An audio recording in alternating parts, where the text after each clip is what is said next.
안녕하세요. 구름책방의 김상호입니다. 오늘도 여러분에게 새로운 책을 한 권 소개해드리려고 하는데요. 오늘 새로 소개해드릴 책은 꽤 흥미로운 소재를 담고 있습니다. 바로 일배에 관한 내용입니다. 오늘 소개할 책은 바로 이 보통 일배의 시대입니다.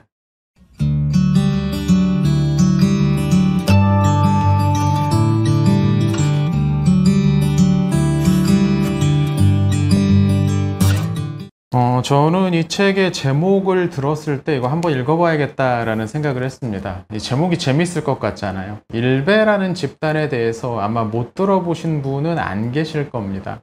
벌써 십수년 전부터 각종 사건, 사고에 관련돼서 뉴스에도 자주 나오는 그런 집단이잖아요. 대부분은 세월호 사건의 진상을 밝혀달라면서 단식 농성하는 유가족 앞에서 피자를 시켜 먹는 일명 폭식투쟁 같은 약간은 소시오패스적인 그런 면모가 가장 먼저 떠오르는 집단이죠.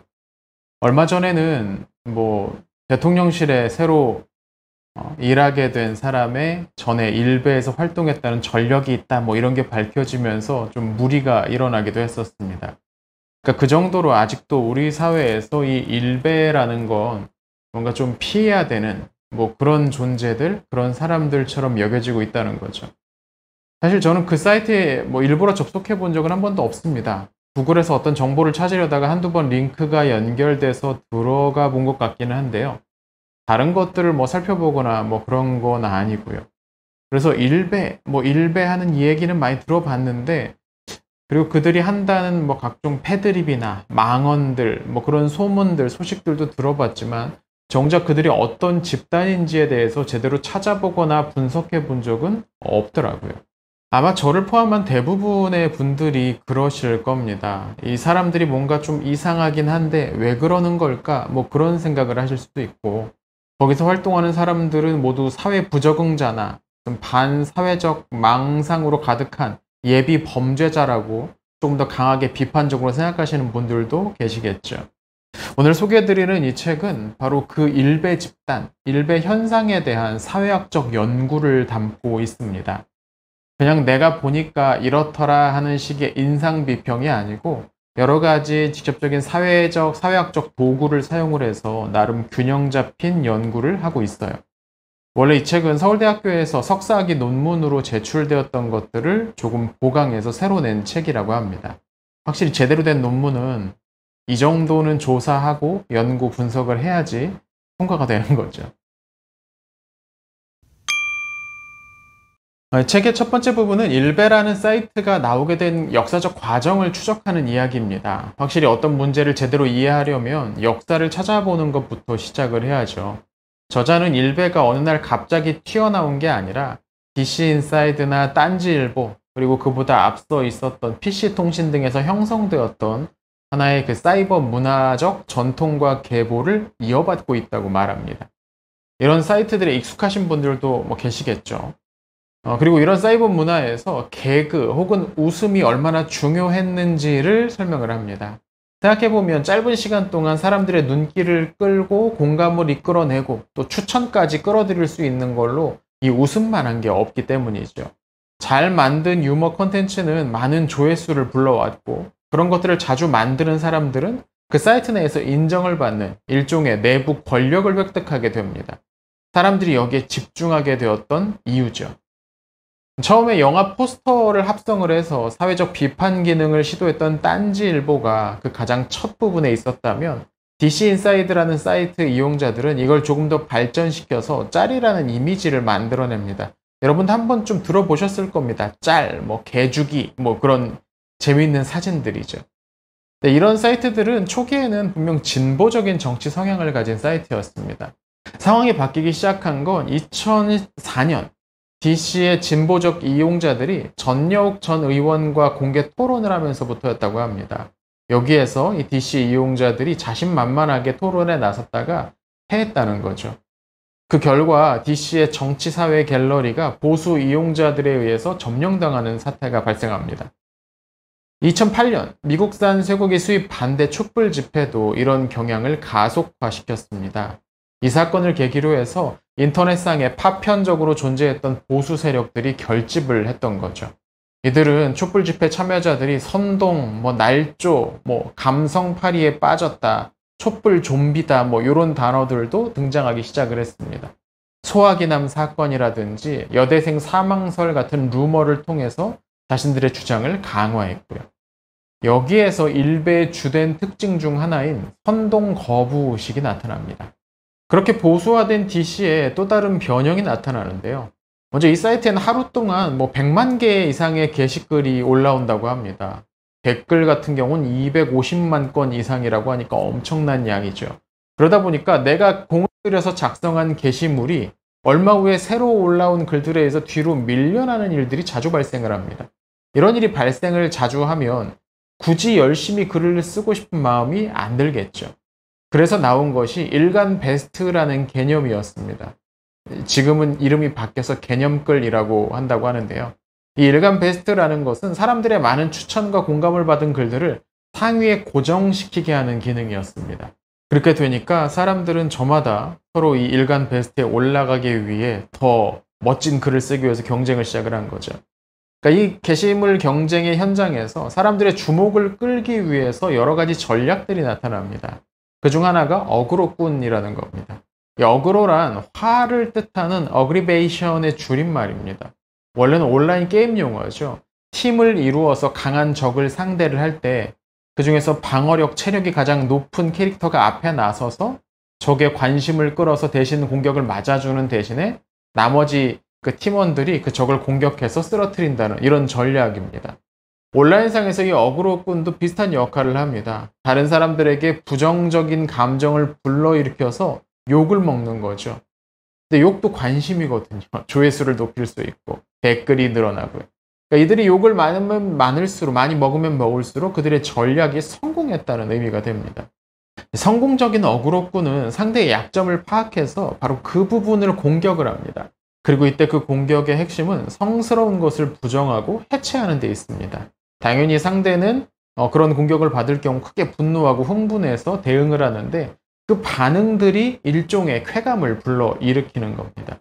이를 그대로 이어받은 일베에서는 극도로 패륜적인 드립이나 고인까지도 웃음과 조롱의 소재로 만드는 것에 대해서 아무런 이상함을 느끼지 못합니다. 왜냐하면 웃었으면 된 거 아니냐라는 정서가 이 온라인 사이버 문화상에 유유히 흘러내리고 있기 때문이죠. DC에 이런 온갖 패드립이 난무하게 되면서 사이트 운영자들은 일종의 게시판 정화 작업에 나섰습니다. 흔히 알바라고 불린다는 갤러리 관리자들에게 문제가 되는 그런 글들을 삭제할 수 있는 권한을 부여한 겁니다. 근데 이걸 자신들에 대한 탄압, 표현의 자유에 대한 침해로 받아들인 일부 사람들이 결국 그 일간 베스트에 올라왔던 그 게시물들을 따로 모아서 저장하는 공간인 일간 베스트 저장소라는 새로운 공간을 만들어냅니다. 이게 바로 줄여서 일베가 되는 거죠. 그러니까 그들은 시작부터 이 표현의 자유를 극한으로 추구한다는 이상이 하나 있었다는 겁니다. 2011년에 그렇게 일베가 만들어집니다. 여기에는 여러 가지 것들이 더해져 있는데요. 정치적으로는 보수주의, 또 유머와 웃음을 통해서 주목을 끄는 그런 경제, 그런 구조가 있고요. 선동을 거부하고 팩트를 찾아서 그 팩트 중심으로 사건을 이해한다. 이런 생각들이 표현의 자유라는 큰 틀 안에 함께 담겨 있는 겁니다. 이 책의 2장은 빅데이터를 분석하는 내용을 담고 있습니다. 2011년부터 2020년까지 올라와서 지금까지 남아있는 80만 건의 게시물들을 컴퓨터 프로그램을 통해서 분석하고 데이터화하는 작업이죠. 저자는 이 분석을 통해서 일베 이용자들의 몇 가지 특징을 골라냅니다. 먼저 일베가 급격하게 성장하는 계기가 되었던 건 2012년에 있었던 인증 대란이었다고 합니다. 이건 일베 이용자들이 자기들을 무식하고 덜 떨어진 찌질이로 평가하던 일반적인 인식에 대해서 반박하기 위해 시도했던 사건인데요. 한 여초 카페에서 일베를 루저로 폄하하는 댓글을 본 한 일베 이용자가 화가 나서 야, 우리 학력을 한번 인증하자. 우리가 그런 찌질이냐? 이렇게 대응을 하기 시작을 했다는 겁니다. 그러니까 학벌 인증 프로젝트였다는 거죠. 한 500명 정도가 여기에 참여했다고 하는데요. 여기를 보면 자기들이 소위 스카이대 출신이다, 다니고 있다, 그런 학벌 자랑. 아니면 내가 이런 전문직 종사자다 하면서 자격증 자랑하는 뭐 그런 것들로 인증을 했다고 합니다. 물론 그중에 많은 것들이 조작됐다는 평가가 있긴 하죠. 그러니까 이런 사건을 통해서 우리가 알 수 있는 건 이른바 일베가 능력주의라는 걸 신봉하고 있다는 걸 우리는 생각해 볼 수 있습니다. 그들은 노력을 통한 성취와 보상이라는 걸 굉장히 중요하게 여기죠. 때문에 이들이 능력을 가진 이들을 찬양을 하고 자기들의 패배를 능력의 부족으로 돌리면서 분배 불평등을 수긍하는 경향을 보인다고 합니다. 자신과 같은 경쟁 트랙에 서지 않은 다른 사람들을 틀린 사람들, 나아가서 나쁜 사람들로 여기는 이유도 여기에 있죠. 그러니까 이 일베가 비정규직 문제나 소수자 배려 정책 같은 것들에 대해서 별 관심이 없고 나아가서 적대적으로 대응하는 이유도 여기에 있습니다. 그 사람들은 우리랑 똑같이 열심히 노력하지 않았는데 왜 이런 대우를 받으려고 하느냐라는 생각인 거죠. 한편 이 게시물당 월 평균 댓글 수와 조회수의 이 거시 시계열을 좀 보면 일베가 언제 크게 확장했고 그 이유는 어떻게 되었는지를 알 수가 있는데요. 2012년 후반부에 월 평균 게시물당 추천수가 급증을 했다고 합니다. 그리고 그 이후부터는 점점 내리막길을 걷고 있다고 하네요. 지금 2022년이니까 거의 10년째 서서히 줄어들고 있다고 해요. 게시물 수도 비슷한 곡선을 따라서 줄어들고 있다고 합니다. 2019년 후반에 잠시 다시 게시물이 급증한 시기가 있었는데 생각해보면 그때가 언제냐면 이른바 조국 사태 관련하면서 막 여기저기서 폭발적으로 이야기들 뉴스들이 나왔을 때였습니다. 근데 추천수나 댓글은 막 그런 글이 조금 늘어났는데도 불구하고 여전히 계속해서 하락하고 있었다는 거죠. 이건 무슨 뜻이냐면 일베 이용자 수가 시간이 빠르진 않지만 서서히 줄어들고 있다는 의미일 겁니다. 저는 그 이유에 대해서 이 보수 담론의 중심지가 일베에서 유튜브 쪽으로 옮겨갔기 때문이라고 분석합니다. 굳이 일베에 접촉할 필요가 없어졌다는 거죠. 그리고 사실 요새는 일부 유튜버들, 보수 유튜버들이나 아니면 종편 같은 것들을 봐도 일베 못지않은 수준을 일베보다 훨씬 더 흥미롭게 만들어내기도 하잖아요. 그러니까 사람들이 점차 일베에 관심이 줄어가고 있다는 거죠. 또 이와는 조금 다르게 이 요일을 중심으로 해서 이것을 한번 분석을 해봤더니 또 흥미로운 결과가 나왔다고 합니다. 일반적으로 인터넷 사이트의 게시물 생성량은 하루 그 시간대별로 또 주중과 주말별로 차이가 좀 있다고 해요. 새벽 5시에서 6시쯤에 가장 적고 또 주중보다는 주말이 게시물이 적다는 거죠. 근데 일베는 이런 패턴이 조금 다릅니다.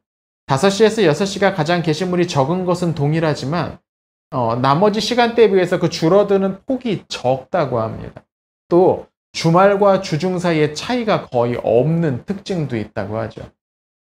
이런 현상은 아마도 일베를 구성하는 그 일베 이용자들의 인구 통계적 구성이 다양하다는 것을 보여주는 것 같다고 저자는 말합니다. 생활 패턴이 다양을 하니까 서로 겹치지 않고 계속해서 게시물이 올라온다는 거죠. 중고등학생들이 일베에 빠지고 있다, 확산된다라는 뉴스가 나온 게 벌써 오래전의 일입니다. 또 태극기 부대에 참여하고 있는 태극기 집회 같은 데 참여하는 그 노인분들이 주장하는 것들이 상당수가 일베에서 나왔다는 것도 많이 알려진 사실이죠. 그러니까 학생들이 빠지면 그 자리를 학교 가느라 빠지면 회사원이 채우고 회사원들이 일하고 쉬고 있으면 노인들이 들어와서 활동하고 이런 그림이 나오는 겁니다.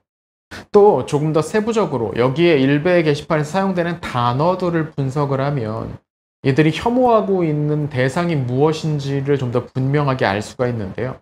전체 게시물 77만여 건 중에 3만여 건이 빠진 거는 워낙에 짧거나 별 의미가 없는 글들을 뺀 것 같습니다. 77만여 건의 제목을 분석을 했을 때 명백한 혐오 그런 것들이 담겨 있는 게 약 20%인 15만 5천여 건이었는데 그 중에서 40%가 단순 악플, 그러니까 그건 빼고 나머지 중에서 그 순서대로 보면은 가장 많은 혐오의 대상이 되는 건 여성과 가족이었습니다. 그리고 2위는 인종과 국적과 관련된 이야기, 3위는 지역, 4위는 연령과 관련된 이야기였죠. 좀 더 자세한 이야기는 책을 직접 보시면 좋을 것 같고요. 이 책의 4장은 직접 이 저자가 일베 이용자들을 만나서 인터뷰를 진행하는 내용이 담겨 있습니다. 총 10명과 인터뷰를 진행을 했는데요. 모두 남성이었고 30대인 한 명을 제외하고는 모두 20대였습니다. 대학을 졸업하고 직장 생활을 하는 두 사람, 나머지는 대학생들, 현재 공부를 하고 있는 대학교 재학생들이었죠. 인터뷰 대상들의 대부분은 서울과 수도권에 이제 살고 있었습니다. 저자가 이 인터뷰에서 처음으로 포착한 일베 유저들의 감정은 불안이었습니다. 이들의 불안감에는 여러 가지 이유가 있었는데 가장 먼저, 가장 주된 것은 취업에 대한 불안, 미래에 대한 불안감이었던 것 같아요. 그리고 이것이 평범한 가정을 꾸리고 싶다는 그런 욕구가 달성되지 못할 것 같다는 불안감을 만들어냅니다. 개인적으로 이 책을 보면서 가장 흥미로웠던 게 뭐냐면 이 일베 유저들 중에 상당수가 평범한 가정을 꾸리기를 원하고 있었다는 점이었습니다. 그런데 갈수록 경제 상황도 그렇고 사회 구조도 그렇고 점점 불안정해지고 안정된 무엇인가를 하기가 어려워지게 되니까 이들의 마음속에 불안감이 생겼는데 흥미로운 건 그들이 이런 불안감에 대해서 수능을 해야겠다라는 걸 기본적인 포지션으로 삼고 있다는 겁니다. 뭐 이 상황을 어떻게 할 수 있겠느냐라는 거죠. 대신 뭐 이런 상황에 최대한 적응하기 위해서 노력을 해야 된다. 다른 말로 하면 자기 개발을 해서 이걸 극복해 나가야 된다라고 생각한다는 겁니다. 그러니까 그들의 이런 사고의 바탕에는 노력은 결국 나를 배신하지 않을 것이다라는 능력주의에 대한 강한 환상, 믿음이 깔려 있었던 거죠. 그리고 그 결과로 앞서 말한 것처럼 자신들과 같은 노력을 하지 않는 사람에 대한 배려 또는 사회 안전망에 대한 강한 반발 같은 것들이 나오게 되는 겁니다. 한편 일베에서 가장 주된 혐오의 대상으로 꼽히는 여성에 관한 이야기도 당연히 인터뷰에서 나왔겠죠. 남성 일베 이용자들의 경우 이 앞서 말한 것 같은 어떤 사회 구조적인 불안과 수능에 대한 스트레스를 이상적인 로맨스를 통해 해소하려고 한다고 합니다. 그러니까 아주 멋진 그런 연애, 결혼을 통해서 밖에선 이렇게 힘들고 괴롭지만 이 안에서는, 이 사랑하는 사람 안에서는 그것을 좀 다 받아들여지기를 원하고 해결받기를 원하고 싶어 한다는 거죠. 근데 문제는 뭐냐면 그들이 보는 한국 여성들이 죄다 김치녀라는 겁니다. 그들이 표현하는 단어입니다. 사랑을 물질적인 것으로만 계산하고 명품 같은 것들에 집착하고 평등이란 이름으로 결혼의 안정성을 파괴하는 존재. 이 사람들 머릿속에 여성들, 한국 여성들이 다 그렇게 되어 있다는 거죠. 그러니까 이들이 여성에 대해서 격렬한 배신감, 적대감을 표현하는 이유가 여기 있습니다. 밖에서 세상에서 사는 것도 힘든데 좀 위로받고 싶어서 왔는데 그런 것들은 전혀 없이 여기서도 자기를 닥달한다라는 거죠. 이 인터뷰에 참여한 일베 이용자들에게선 전반적인 지역 비하 정서가 발견됩니다. 저자는 이 역시 앞서서 말한 그 불안감을 해소하기 위한 배출구라고 분석을 하죠. 일상생활에서 수시로 겪는 배신감, 인간관계에 대한 불안감이 언제 뒤통수를 맞을지 모른다는 생각으로 발전하고 그게 수도권을 제외한 지역민들에게 투사된다는 겁니다. 많은 사람들이 이들을 전라도 지역에 사는 사람들을 비난한다, 비하한다, 홍어 이런 표현을 사용하면서 그렇게 생각을 하는데 막상 그들과 대화를 하다 보면 대구를 고담대구 이런 식으로 비하하는 것처럼 지역 전체에 대한 비하, 혐오 어떤 그런 감정들이 좀 더 두드러진다고 말하고 있기도 합니다. 그리고 또 하나 이런 불안 정서와는 조금은 다른 공포의 정서도 이들에게서 발견이 되는데요. 그 대상이 바로 북한입니다. 일베 이용자들은 북한에 대해서 강한 적대감과 혐오감을 드러냅니다. 일부는 북한 주민들에 대해서는 불쌍하다라는 정서를 표현하기도 하는데 그런 독재 정권을 뒤집지 못하는 북한 주민들도 책임이 있는 거 아니냐? 그들이 지금 힘들게 사는 건 자기 책임이다. 당연히 받아야 되는 결과다. 이런 식으로 그들을 비난하는 경우도 있죠. 여기에서도 알 수 있는 게 이 능력주의적 관점인 겁니다. 자신들의 행동에 책임을 지는 건 너무 당연하다. 이런 거죠. 그러니까 자연스럽게 이런 생각은 햇볕 정책처럼 대북을 지원하는 북한 지원 사업은 해결책이 될 수 없다. 굶어 죽을 때까지 내버려 두면 그들이 알아서 바뀔 것이다. 이런 주장을 하는 사람들로 이어집니다. 그리고 여기에서 대북 지원과 북한에 대한 혐오가 연결이 되는 거죠. 이른바 종북 혐오가 나타나는 겁니다. 실제로 인터뷰를 하는 과정에서 여러 가지 이야기들이 등장을 합니다. 이 영상에서 소개하기가 조금 어려운 정도의 노골적인 표현과 생각들도 많이 담겨 있어요. 이 부분도 한번 직접 읽어보시면 좋을 것 같습니다. 이 책의 제목이 보통 일베들의 시대입니다. 그냥 단순히 일베를 연구하고 소개하는 게 아니고 이런 일베 이용자들이 이런 일베 현상이 보통화되고 있다는 의미죠. 이 책의 마지막 장인 6장에서는 그렇게 일베의 보통화의 상징적인 인물로 이준석이라는 사람을 제시하고 있습니다. 이 저자에 따르면 이 이준석은 일베가 취할 수 있는 가장 정돈된 형태의 인물이라고 합니다. 중산층 가정에서 태어나서 하버드 대학교를 졸업했다는 개인적인 성취는 일베 이용자들이 가장 동경하는 능력주의 신화 속 위인의 이미지죠. 그리고 사실 이준석은 이 앞서도 설명했던 이 일베의 특징이기도 한 상대를 가장 자극적인 방식으로 공격하는 전술을 자유자재로 사용하기도 하죠. 또 그가 하는 말을 듣다 보면 능력주의에 기반한 사회를 만들겠다는 정치적인 비전을 노골적으로 제시하고 있기도 합니다. 앞서 말씀드렸던 이 일베의 다양한 특징들을 한 몸에 체화시켰다고 할까요? 일베의 말씀이 육신을 입으면 이런 존재가 나타나겠구나 싶은 인물이 바로 이준석입니다. 물론 최근에는 이 이준석의 당내 반발에 의해서 상당히 곤란한 지경에 처해 있죠. 그가 정치적으로 재기할 수 있을지 어쩔지는 잘 모르겠습니다. 근데 이 책의 저자는 그런 이준석이 한때 인기를 끌다가 사라질 일시적인 일베 캐릭터일까라고 자문하고는 그렇지 않다고 말합니다. 왜냐하면 이미 이 일베적 정신과 일베 행동은 더 이상 사이버 공간에서 자기들끼리 낄낄대는 하위 문화가 아니라 몇몇 정치인들을 통해서 공식적인 영역으로 진출해 있기 때문이죠. 이준석이 일베 이용자인지 아닌지는 중요하지 않습니다. 이미 그가 사용하고 있는 말과 그의 행동이 일베의 것과 똑같다는 게 문제인 거고 그와 같은 정치인들이 언제든 다시 더 많이 나올 수 있다는 게 더 큰 문제인 거죠. 하지만 이런 일베의 약진에 대해서 소위 진보 진영의 대안이나 대응 논리는 거의 발전하지 못했습니다. 일부는 외국 학자들이나 쓰는 용어나 개념들을 가져와가지고 그냥 관습적인 비판만 하는 식의 거의 공감을 이끌어내지 못하는 그런 반응만 하고 있으니까. 또 진보 학계들에서도 별다른 제대로 대응을 하지 못하고 있는 건 마찬가지인 것 같습니다. 어떻게 보면 조금 암담하죠. 그러면 이 상황을 어떻게 해야 되느냐라는 질문에 대해서 저자도 마땅한 대답은 하지 못하고 있습니다. 사실 이 사회학적 연구가 현상이 어떻다라고 분석하는 데 좀 더 집중하고 있기 때문이기도 한데요. 언뜻 이 역사가 결국 이 어려움들을 헤쳐나갈 수 있는 지혜를 우리에게 주지 않겠느냐라고 말하는 것 같긴 한데 구체적인 그런 대안은 조금 부족합니다. 그 부분은 조금 더 많은 사람들이 조금 더 시간을 두고 함께 고민해 나가야 될 부분이겠죠. 자, 오늘은 보통 일베들의 시대라는 좀 흥미로운 책을 여러분에게 소개해드렸습니다. 여러분은 이 일베에 대해서 얼마나 알고 계시나요? 언제나 말씀드리지만 영상에서 소개해드리는 것들은 되게 일부분이고 책을 직접 읽어보면 훨씬 더 좋은 이야기들 또 귀담아 들을 만한 그런 내용들이 많이 담겨 있으니까요. 시간 되시면 한번 읽어보시면 좋을 것 같습니다. 책의 두께가 제법 있긴 한데 내용이 꽤 흥미롭고 또 알기 쉽게 쓰여 있어가지고 전체 읽는데 그렇게 많은 시간이 걸리지 않았던 것 같습니다. 여러분 한번 도전해 보시죠.